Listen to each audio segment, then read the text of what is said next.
Hello everyone. Today, we will talk about performance management process. Performance management is not a once-a-year event, but a continuous process involving multiple components. While HR provides essential support, such as training and tools for measuring performance, it does not own the performance management system. The engagement of the CEO and top management is critical. Their understanding and endorsement of an effective performance management system encourage other managers to participate actively. Performance management should be embraced by all units within the organization, placing significant responsibility on supervisors and managers to lead this initiative. The various components of the performance management system are interrelated, meaning that failures in one area can negatively affect the entire system. Chapter 1 provides a preview of the components involved in performance management, with subsequent chapters offering more detailed exploration of each. In essence, successful performance management relies on continuous engagement, collective responsibility across management levels, and a well-integrated system where all components function effectively together. Before implementing a performance management system, two crucial prerequisites must be established: understanding the organization's mission and strategic goals, and having a clear comprehension of the job in question. Knowledge of the organization's mission and strategic goals is derived from the strategic planning process. This process defines an organization's purpose, future aspirations, and strategies for achieving its goals. Once overarching goals are set, they cascade down to individual units, ensuring that each employee's objectives align with the organization's mission. However, many units often struggle to align with these strategic directions, although some progress is being made. For example, a study showed a high level of strategic integration within HR functions in certain public sector organizations. Understanding the job involves conducting a work analysis, which identifies key components of a position, such as activities, tasks, and the necessary knowledge, skills, and abilities, KSAs. While the term job is commonly used, it is essential to recognize that roles are dynamic and continually evolving due to changes in organizational needs. Work analysis is fundamental to performance management, as it clarifies job responsibilities, making evaluations possible. Work analysis can be conducted through observation, questionnaires, or interviews with current job incumbents. Each method has its advantages and potential biases. Gathering detailed information on tasks and relevant KSAs allows for the creation of job descriptions that outline what is expected in terms of performance, improving clarity and focus in the performance management process. Ultimately, effective performance management relies on a solid understanding of both the organization's strategic framework and the specific job roles within it. This knowledge enables alignment between individual contributions and organizational goals while ensuring that employees have a clear framework for their responsibilities. A key aspect of effective work analysis is rater training, which helps mitigate biases that can distort the accuracy of job-related ratings. Several biases can influence individuals' perceptions of the knowledge, skills, and abilities, KSAs, necessary for job success. Self-serving bias occurs when individuals attribute their successes to personal traits while blaming failures on external factors. Social projection and false consensus biases lead people to assume that others share their behaviors or beliefs, which skews their evaluations of KSAs. Carelessness bias arises when participants do not fully engage with the rating task, often opting for quick, automatic responses over careful consideration, which can lead to inaccuracies. To combat these biases, a study developed a web-based training program that significantly reduced the likelihood of inflated ratings among job incumbents and their supervisors. The training consists of 5 steps, including defining rating dimensions and providing practice and feedback, helping ensure consistent and accurate evaluations of job performance. The information gathered from a work analysis is crucial for writing comprehensive job descriptions. Want Online is a valuable resource that offers detailed descriptions of jobs, including tasks, required skills, and work conditions. By utilizing Want, organizations can create and update job descriptions more efficiently, ensuring they reflect current job requirements. Job descriptions serve as critical benchmarks in performance management systems, providing criteria against which employee performance can be measured. These criteria can focus on behaviors, such as equipment maintenance for truck drivers, or results, including quality metrics like accident rates.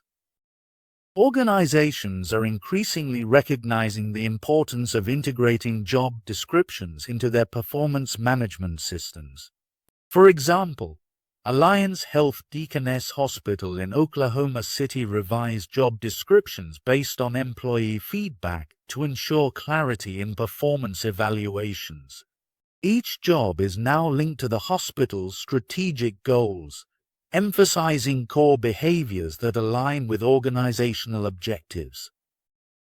Performance planning is a collaborative process between a supervisor and an employee where they discuss and agree on expected outcomes and how to achieve them, grounded in the organization's strategic goals.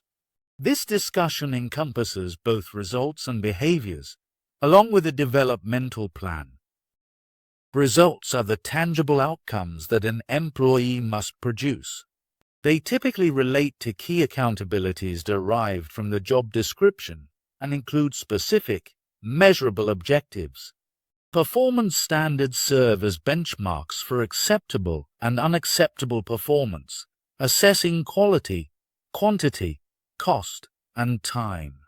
For instance, a university professor might have accountabilities in teaching and research, with objectives like achieving a certain evaluation score and publishing a set number of articles. While focusing on results is crucial, it is also important to consider behaviors, how tasks are executed, because relying solely on results can present an incomplete view of performance. External factors, such as market conditions or assigned territories, can impact results independently of an employee's effectiveness. Therefore, behaviors, such as communication skills or problem-solving abilities, are vital and should also be included in performance evaluations.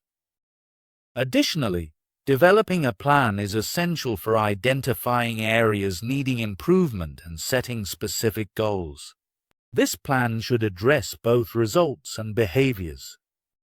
Performance planning integrates discussions about results, including key responsibilities, specific objectives, and performance standards, alongside an evaluation of behaviors through competencies. A developmental plan outlines improvement areas and goals.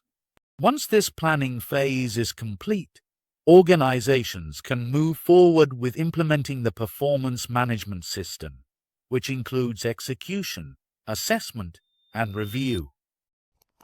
Performance execution is the stage where employees actively work towards achieving the results and demonstrating the behaviors agreed upon during the planning phase. The employee bears primary responsibility for this process, having been involved in developing job descriptions, performance standards, and evaluation tools. For effective performance execution, several key factors must be present. Commitment to goal achievement. Employees must be dedicated to the goals they've set.